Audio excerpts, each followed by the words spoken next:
బాగుందమ్మా, విష్ణువు గురించి చెప్తున్నారు. విశ్వమే విష్ణువు, విష్ణువే విశ్వము అంటున్నారు. మరి విష్ణువు మన మొర ఆలకిస్తాడా?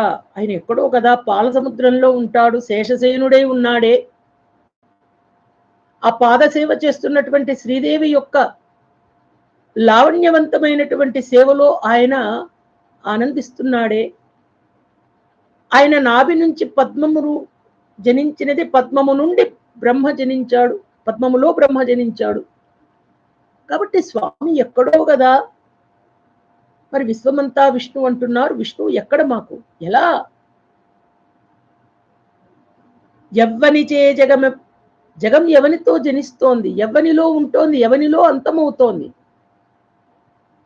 పరమేశ్వరుడెవ్వడు, మూల కారణంబెవ్వడు, అనాది మధ్యరహితుండెవ్వడు, సర్వము తానే అయిన వాడెవ్వడు, వాని